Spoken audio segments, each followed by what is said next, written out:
Capítulo 1. Los orígenes. Sección 6G. La visita al rancho.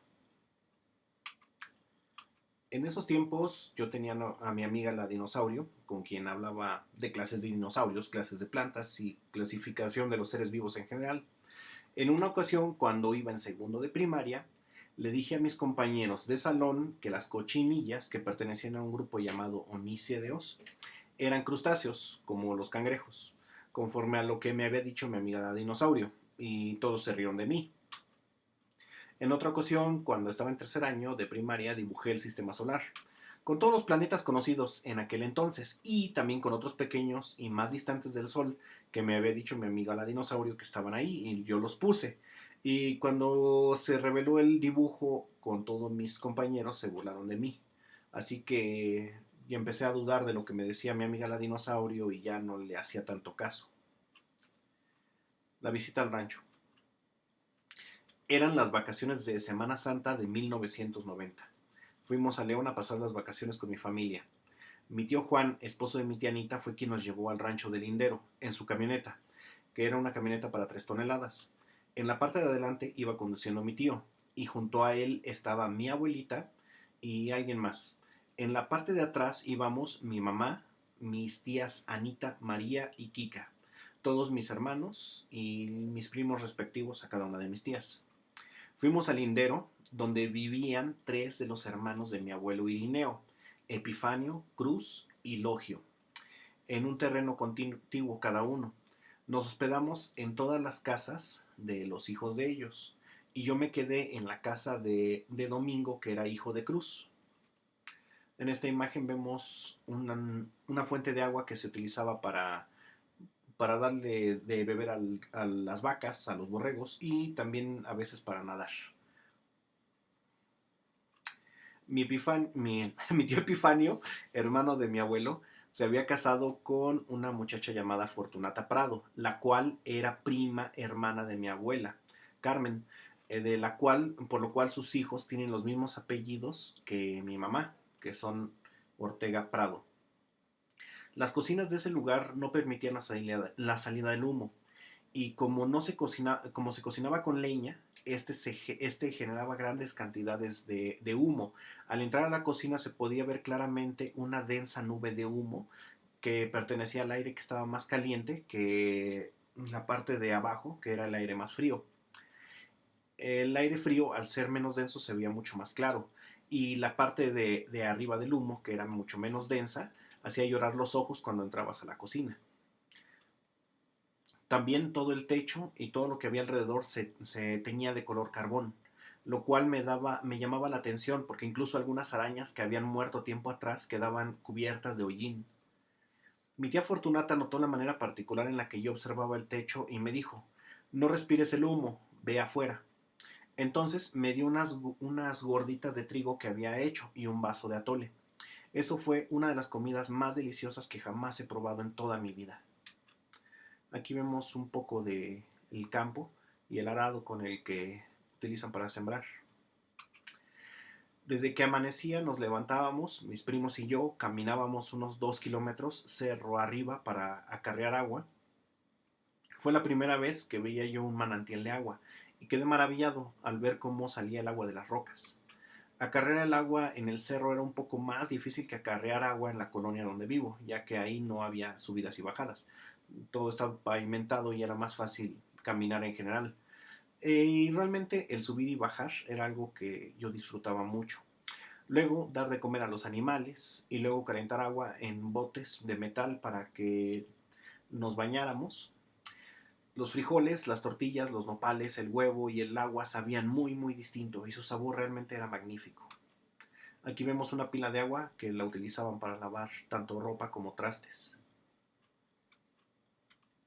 Una tarde mi tía María contemplaba los cerros y me dijo: "En esa dirección vivía mi abuelita Antonia. Ella hablaba muy españolada, decía frases como 'me cuadra' para decir que algo le gustaba, al camión le llamaba corrida, y cuando un chico era guapo le decía buen mozo". En aquellos tiempos no era raro que los abuelos dijeran cuál nieto era su favorito y cuál no, porque has de saber que los Ortegas y los Prados no se hablaban. Los Ortegas eran familia de militares y los Prados eran de revolucionarios y cristeros. Y los Ortegas se decían entre sí, con un prao ni dao, lo que significa que casarse con un prado ni aunque lo vengan a pedir. Mi abuela Toña no me quería porque yo me parecía a mi tío Cruz y ella me decía, hazte para allá, porque eres como Cruz. En cambio, quería mucho a tu mamá, la cual se le prendaba al cuello y no la soltaba. Cuando nos quedábamos a dormir con ella en la casa de la abuela Toña, tu mamá siempre dormía abrazándola. Hoy las cosas cambiaron. Marilú es la favorita de mi mamá y Brenda no es tan querida. Nunca me gustó eso. Yo cuando sea abuela no tendré favoritos. Voy a cuidar a todos por igual. Mi abuela Carmen era de la idea de que las mujeres deberían de ser buenas en el metate y Brenda jamás se puso a moler con ella. Pero en cambio, mi abuela Carmen, por eso mi abuela la Carmen la hacía a un lado y sin embargo Marilú sí se hincaba a moler granos en el metate junto con mi abuela. Por eso era su favorita. Continuó mi tía. A ti te quiere mucho mi papá porque eres el único que le aguanta la jornada de trabajo y no te quejas de cargar. Aquí vemos otra vista del mismo estanque que utilizábamos para nadar. Aquí hay una pared hecha de adobe. Luego, en otra ocasión, mi prima Rosario Prado Ortega, hija de Juana, hermana de mi abuelo Irineo y de Rufino Prado, el cual era sobrino de mi abuela Carmen, me dijo, cuando mi papá se robó a mi mamá, esta estaba acarreando agua. Entonces mi papá le comenzó a jalar el cántaro y poco a poco se la llevó. Cuando yo le pregunté de por qué ella no soltó el cántaro, ella me dijo que no lo soltó porque iban a decir que ya estaba jaloneada y ya no se iba a poder casar entonces. Esas eran las creencias. Como Juana fue robada, la abuela Estanislada odiaba a mi papá, es decir, a Rufino. Siempre la relación con la suegra ha sido difícil, pero en este caso era especialmente difícil. Estanislada odiaba al Rufino y no le hablaba, pero como Estanislada fumaba mucho, al igual que Rufino, la tentación de los cigarros hizo que le terminara pidiendo uno.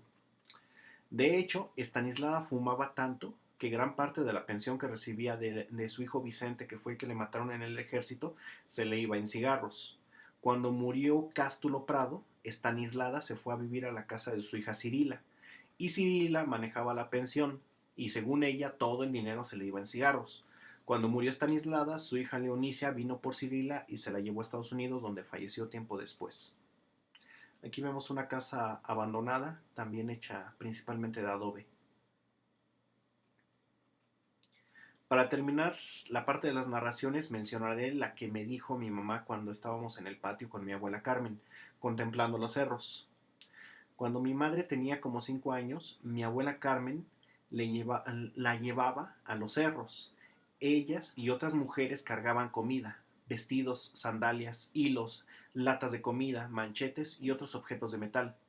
Caminaban hasta donde había un manantial en medio del bosque. Ahí esperaban a que aparecieran algunas mujeres indígenas que no hablaban español. Ellas revisaban la mercancía y cuando se sentían satisfechas por lo que les daban, dejaban unas pepitas de oro y se iban. Este oro no era de muy buena calidad, así que realmente lo compraban, lo vendían ellos a muy bajo precio. Esto lo hacían 3 o 4 veces al año. Cuando subían al monte, lo hacían con antorchas, porque aún de día había tanta densidad en la vegetación que no permitía que penetraran los rayos de sol hasta el fondo. En medio del bosque parecía el atardecer, y aún a mediodía era posible ser emboscado por algunos animales como coyotes. Con el tiempo, esa comunidad de personas se vio reducido su número, supongo principalmente por la peste, la influenza y otras enfermedades. Y si queda algún remanente de ellas, debe estar en Sierra de Lobos, la cual se encuentra entre León y San Felipe. Y eso es parte del, bueno, donde inicia lo que es el monte, donde antes había bosques mucho más densos.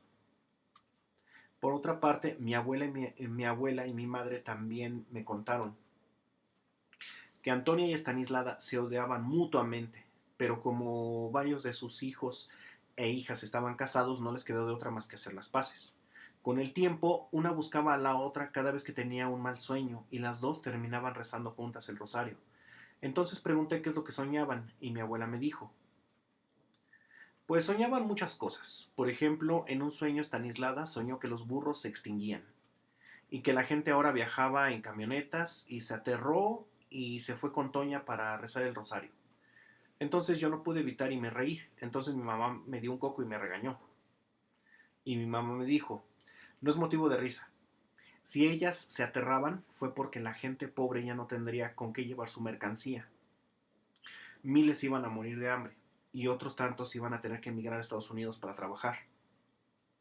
Muchas familias se iban a romper y muchos hombres se iban a morir a causa del peligroso viaje, sin mencionar la destrucción al ambiente que eso significa.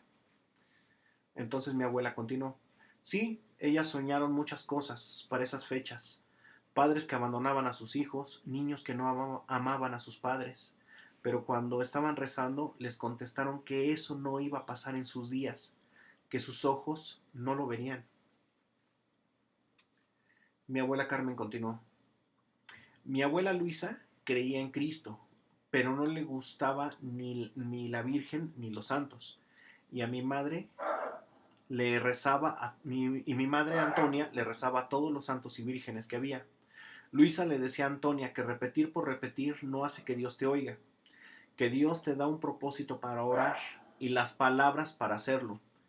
Y mi madre no supo a lo largo de su vida a lo que se refería, sino hasta que cuando estaba siendo amiga de Estanislada, ellas dos oraban juntas por el futuro. Mi abuela Luisa también tuvo muchos sueños y visiones, al igual que mi abuelo Eduardo y mi bisabuelo Isaac antes que ellos y mi tatarabuela Miriam mucho antes que ellos. A todos ellos les revelaron cosas del futuro y se ponían a orar para que esas cosas malas no pasaran o tuvieran que pasar con el menor dolor posible. Y siempre se vería la mano de Dios aún en los momentos más difíciles. En el año 2018, el burro ya era declarado una especie en peligro de extinción y la gran migración que aterraba a ambas mujeres se dio en los años 80, justo cuando ellas dos ya habían muerto. También mi abuela prosiguió. También soñaron la quema del monte. Todo el bosque que ves en el fondo, esos árboles verdes, van a ser quemados. Entonces yo pregunté, ¿cómo se van a quemar? ¿Va a ser un incendio? Y mi mamá me dijo, siempre hay incendios, pero cuando se queme el monte, lo hará gente mala, lo hará por dinero. Eso también lo soñaron, rezaron y les contestaron que tampoco serían sus días. Por las oraciones de dolor sincero que habían sentido, les dijeron que tendrían una vida muy plena y que estas cosas pasarían a lo largo de la vida de sus hijos. Y si ellos oraban, tampoco pasarían la vida de ellos. Mi mamá prosiguió. Una le decía a la otra que cuando eran enemigas no soñaban, pero ahora que sus familias se habían unido, ambas llegaban a tener muchos sueños. Entonces Estanislada le contó a Antonia que su suegro Domingo tenía una promesa, y luego Antonia le contó que su suegro también la tuvo y también su esposo. Entonces yo pregunté, ¿qué promesa? Mi abuela Carmen dijo que cada generación que pase va a amar más a Dios y Dios se va a manifestar más poderosamente con cada generación que pase, que los hijos podrán tener todos los demás dones del Espíritu Santo que tengan sus padres y así hasta que se llegue a la perfección de la fe.